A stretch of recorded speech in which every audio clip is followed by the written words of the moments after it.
That's where I had all the gravels and the glass that they had to remove out of my arms and body. I had gotten road rash so bad. And at the time, there was no muscle, no meat, no flesh here. You could see these two bones running up there. My hands, you could see bones protruding out certain places. Um, to the best of my recollection, if I'm forgetting something or if I'm adding something, I apologize. It's been over 20 years. Um, there could be some really good things I'm forgetting, but I'm just giving you my testimony the best I can here. So please bear with me. Later on, I found out my wallet. It would literally have tucked my butt cheek off because the road literally had torn a hole completely through my wallet to the very end, and it was just, we had just got paid and they knew it, and so they took all their cash too. That's a no-brainer. But my wallet had a hole all the way to the back and to the very last piece of leather, and then I even had a wear, like a small wear into the jeans.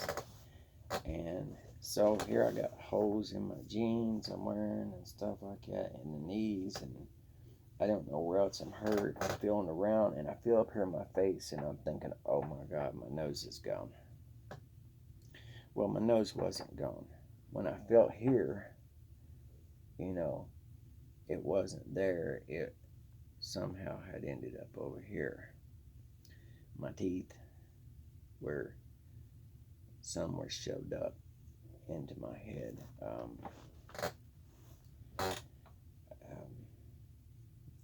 To the best of my recollection.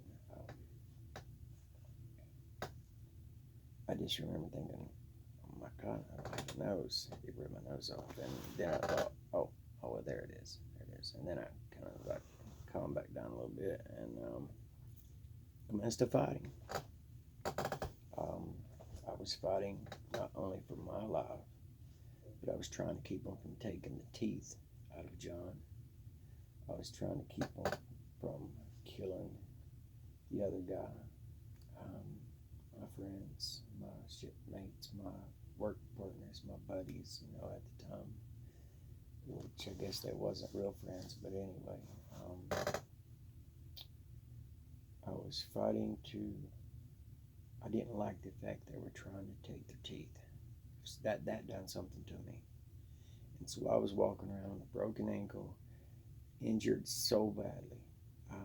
It ripped my shoulders, it hurt my back to a point to where they said that I would never be athletic or be lucky if I even walked around.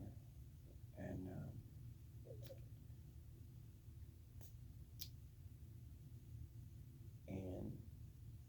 I got so weak from fighting and loss of blood that I remembered in boot camp they told us if you get weak or nauseated or anything like that, lay down and put your knees up above your head, and that would keep you from, because I was feeling sick to my stomach and weak. And so I laid down on the not the asphalt, but the concrete road there. I laid down on the side of the road and just on the entrance of the thing, and at that point they kind of had their way with the other guys, as far as taking their stuff and their teeth or whatever. And I just fought till I couldn't fight, or I thought I couldn't fight anymore. And then I had been there long enough to learn just a little bit of Spanish, and someone said something in Spanish, muerto, something, muerto, death, dead. And then someone said in English, come on, this one's dying too. In other words, and it was a female that was calling the guys on over, hey, this one's dying too.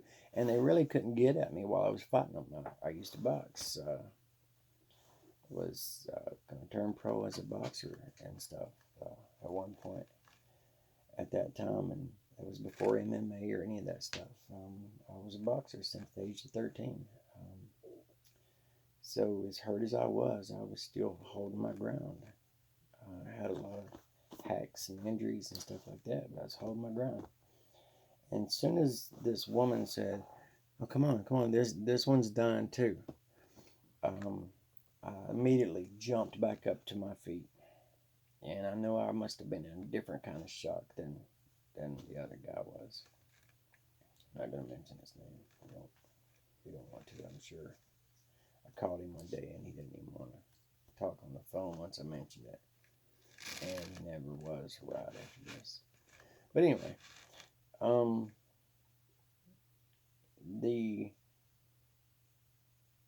this attack was vicious.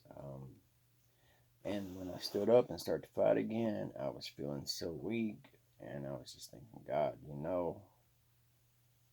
I've about fought my last breath here, Lord. And about that time, these ambulances and cop cars and stuff all just pulled in, and they dispersed. We had no weapons, no guns, anything like that on us. Everything was back at the base. I wish, give anything if I would have had a good AR, an AK or something. Anything.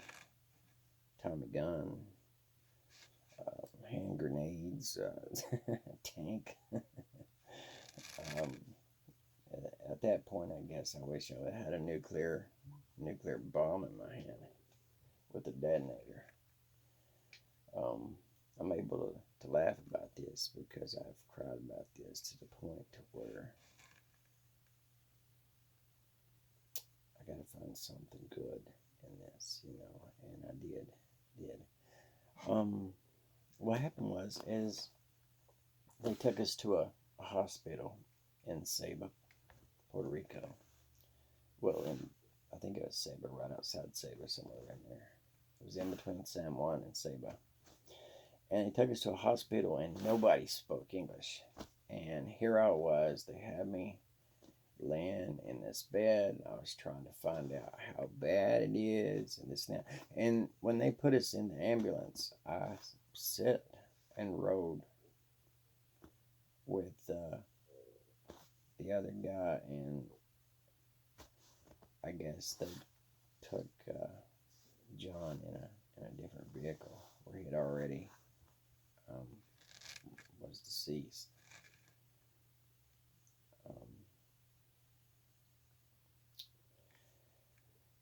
We were at that hospital for maybe several hours, and then the military came and took us back to the base, and I was so glad to get to the base because these people couldn't tell me nothing. They didn't know exactly how to fix us or what to do. And when I got to the hospital, it was a nightmare. They put this thing on my neck to have me to where I couldn't move, and there was times I had to pee and this and that, and someone else had to hold it for me, and that was embarrassing. And as a young man as well, and you would think, drugs, why do you care about that at that point, but I still have some dignity about me, and it embarrassed me. So after all said and done, I'll try to speed up here. I was in a room recovering, and these doctors walked in, and they were 2 or 3 of them standing there, and they were pretty much scratching their heads, wondering why I'm alive. I mean, I don't know how many times I heard that. You shouldn't be alive. You shouldn't be alive. You should be dead. You should be dead. You should be dead. And I'll tell you what.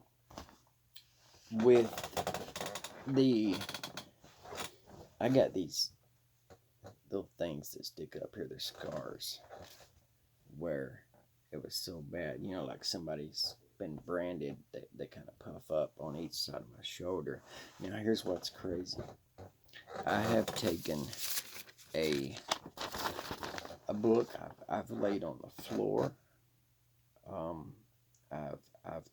So after I healed up, I laid on the floor upside down on either shoulder, And somehow, during the entire flipping of me praying, flipping and flopping and this and that, um, here's where these scars are, right here on both sides of my shoulders, right here at this point.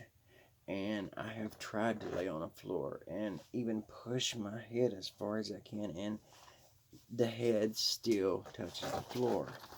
On this side, I mean, you can put a straight thing right where, in fact, right where the scar is, where it starts. It goes from here up to here on both sides. And you can put something straight on it, and I don't care which way you move your head, my head should have hit, but after I exited the vehicle and was speaking to the Lord, my head never touched the ground one time, and the doctors were confused and just blown away. And now here's the beauty of it. Here's why they were blown away. They could not figure it out, because they even was telling me about the statistics of people even going 2 or 3 miles an hour in the back of a pickup truck and even falling out. And the head is the heaviest part of the human body, and it always hits first. In fact, the driver flipped once, and his head, and then probably flipped a bunch more times after that. But I mean, on the first flip, he hit his head. That's what killed him. And I can't say it was instantly, because he was trying to get up. When I seen him slouched over, he was on his knees, with no eyes, just sockets. And you don't know how many times I've closed my eyes and I see that face, and have seen that face with no eyes, just sockets. And it's not a pretty sight, but that looked like, his face is his laugh that night, just almost demonic, just it never goes away. It's never went away. The things that happened that night has never went away. People trying to remove our teeth with pliers just to get the gold and silver, that's never went away. People with machetes and hatchets and whatever tools and combat weapons they could have, that never went away. People laughing at me when I tried to go to the VA to get help, that also never went away. But here's the beauty of all this. The doctors were standing at the end of the bed. They had me a little doped up, of course, and I was sitting there, but they would get me up every day, and they'd take me down to this sauna, like not a sauna, but a hot tub. And then while I was in the hot tub, they'd take this scrub brush that had hard plastic bristles, and they would scrub my shoulders and my entire body, and I had road rash everywhere, and been broken bones, and it was weeks before they even set my nose back to where it was supposed to be and everything. And it actually turned out pretty good. I must say I was pretty handsome after that, even for a long time. But now here's the beauty of all this. The doctors at the end of the bed, I didn't have an answer. I couldn't figure it. I couldn't figure how God stopped time to hear what I had to say. I couldn't figure why he even spared me. I couldn't figure how later on I would try to get up on my head and just touch just these parts here where these big scars are to the floor, and my head somehow not hit the road. It never hit the road the entire time, not once. And the doctors were standing there and so astounded at the speed we were going, how I got thrown out, and the other guy, he, flipped once, hit his head. I've flipped, I don't know, 50 times, 40 times, I don't want to exaggerate, I don't know, and skidded and flipped and tossed and turned, and that, and they were standing there, and they were like, we just can't figure it. We just can't figure it. We don't know why, how you shouldn't even be alive. We're just being honest with you. You should be dead. And we're trying to figure it out. And there's just no exclamation for it. There's exclamation. There's no answer for it. Um, I guess exclamation's the right word. There's no answer for it, they said. And about that time come in Curtis Varner, who had always been speaking the gospel and demanding and pleading the blood and making all those demons jump off the boats and this and that. And I kind of could imagine it when he used to tell me, and stuff like that. But I just wasn't ready for it, didn't want it. But then one doctor spoke up and he looked at me and said, I don't know how you got these scars up here and how it went all the way to the bone and stuff. And it's so severe. And I don't know how you didn't hit your head. There's no physics, there's no astronomical, scientific, numerology, whatever. There's no reason for it. I can't remember his exact words. And like I said, about that time come in, smiling Curtis Varner. He said, I have an answer for you, doctors. And they looked over at him. He said, when that man got thrown out of that vehicle and he was tossing and turning and flipping and flying and skidding and just when it was tearing his body apart, he said the angels of God were right there holding this man's head up. That's exactly why his head didn't hit the ground. And one doctor looked up and he said, wow, that makes more sense than anything I've heard. I was in the hospital for months and months and months. When I went back to work, I went back too early, and I'd have to leave and go home sometimes because I would be bleeding through my clothes. After that, I ended up getting second place, which I kind of should have won first, I think, but I kind of got cheated. Everybody always says that, I guess, but in my case, it's kind of true. And nationally, I was second place, and as the jiu-jitsu guy, and then worldly, I think I ended up being like the second-ranked jiu-jitsu fighter in the world. And I was supposed to fly out to all these different countries and stuff like that. But the point is I went on. Within 6 months, I was back at work. I was back in the gym lifting weights, and I used to even wear my shirt that about got torn off me in the wreck to the gym, just because it wouldn't stick to the open wounds and the sores and stuff. But I made a full recovery, and even later I had a myelogram done, and a doctor told me that I could. In fact, he wouldn't let me fly out to Australia. I had made Team America in 1999 and 2000, and he wouldn't let me fly out to Australia to fight. That's where I was supposed to go. I done had the plane tickets and everything like that. This doctor would not release me to go. He said I could get kicked one time. He said, you got a thing in your, something, my spinal cord or whatever is thin in the back there. He said you can get kicked wrong. And that's one of the damages it done to me as well, I guess.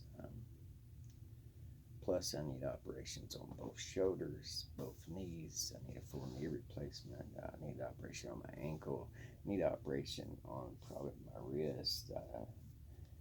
I need operation on my neck. I need operation on my back. And I have turned all that down because I've seen people have these operations and stuff and come out worse than they were before they went in. So as long as everything is working, I'm going to try not to have any operations. And plus, I don't trust the VA, to be honest with you.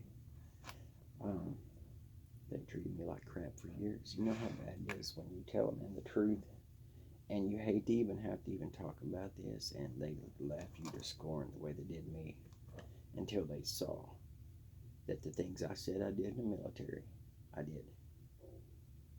And you could tell by the looks on their faces when I kept coming to have to go to see mental health or to see the physician or whatever. You could tell they had this, well, oopsie daisy, I'm sorry, look on their face when they'd see me and stuff, and actually see my records and stuff. But they never, as far as I remember, they never apologized to me. They never, they just laughed at me though. And you can even look at my records and stuff, and it says he has these uh, illusions of grandeur. Yeah, he's a black belt in this and a black belt in that, and he's trained with in knives, and he's trained in weaponry, and he teaches. He's been teaching MMA and for years, and SWAT teams, and police departments, and he was firearms, this and that, and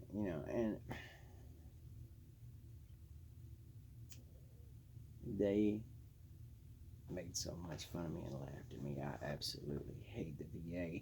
Now back to the Gerald Wilson Act, the Thomas Gerald Wilson Act. Let me tell you, every man, every woman that gets out of the military should get a nice little card, and it should absolutely allow them to go to any hospital in the world. I don't care where they're at. I don't care if they're overseas. I don't care where they are in the world. The government should cover it, pay for it, and they shouldn't have to be forced to go to a VA. There's so many people at the VA that's been treated badly that they absolutely don't want to go to the VA. They are cutting people's nerve medicine out that need it. They are cutting people's pain medicine out that need it. There's men committing suicide every day because they can't cope. Well, the nerve medicine is a really good start. I was on it for 25 years almost, and they cut me cold turkey out of it. I know what it's like. I've been going through hell without this. Okay? And so pray for me. Pray that God gives me the peace that surpasses all understanding. I don't know what else to do here. But anyway, that's my testimony. I hope it blessed you, because it blessed me when Curtis walked in and said, I know what happened. I know what happened. And doctors, they were done out of reasoning. And they gave him an ear, and he said, well, he was flipping and tossing and turning. He said, the angels of the Lord were holding his head up. That's what Curtis said to them doctors. And they believed. They believed. And after that, me and Curtis enjoyed many nights getting together and prayer and psalms and singing and praying for one another and everything like that, and it changed me. Later on, I backslid, and I had gotten worldly for a while, and now I'm trying my best to get back to the Lord, and it's not the same. Once you fall out of God's will and you try to get back to where you need to be. I did go around doing that testimony at some places, and it blessed some people, and some youth, and some people got saved and stuff, and then I went around speaking at churches and stuff like that, and more places started getting lined up for me to speak at, and people were coming up and sticking envelopes in my jacket pocket, and I knew in that moment that I could be rich if I wanted to doing that, because it was getting more and more of a demand for me to come and speak. And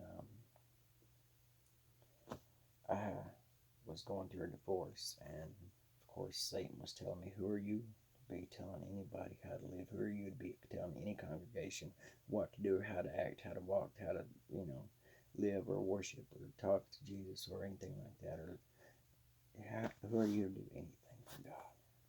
And I believed the lies of Satan. And I wish I could go back and not step out of that pulpit. But the other thing that made me to walk away from the pulpit at the time, or over speaking at different churches, was the fact that I knew I could be filthy rich had I kept doing it. And for some reason that put a bad taste in my mouth. And that was back before people was even talking about really the prosperity gospel being a problem or anything like that, or being an issue, or being a false doctrine or whatever. And I had visions then and stuff like that. And I was praying in upper rooms with friends and stuff. And I miss them. I miss that closeness that I had with God. I want that back, and pray for me.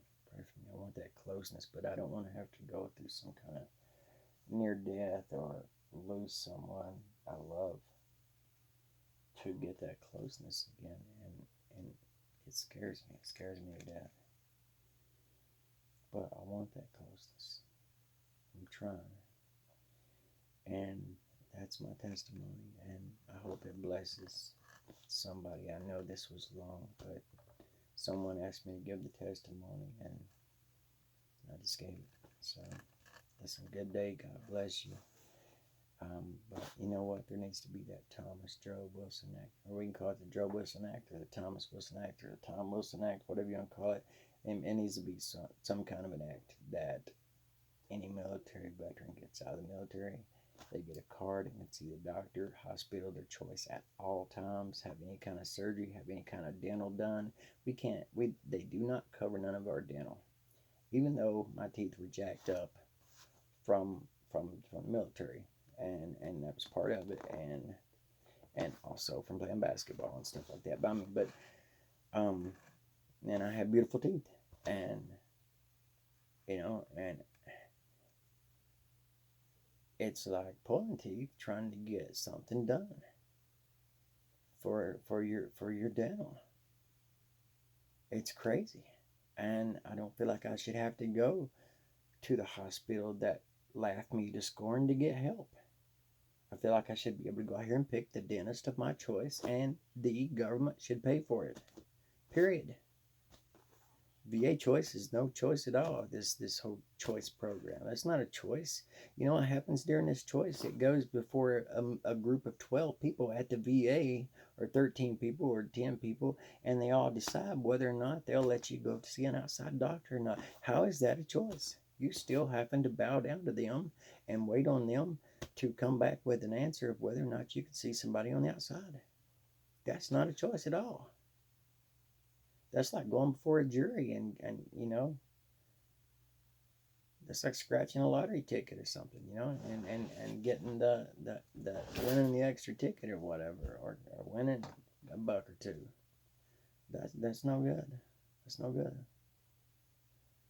It's upsetting. Anyway, good day and God bless you. I'm not going to sit here and just get into all that. I've done talked way too long.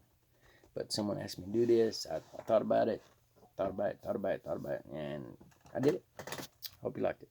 Hope it blesses somebody. Good day and God bless you. And please pray for me and my family.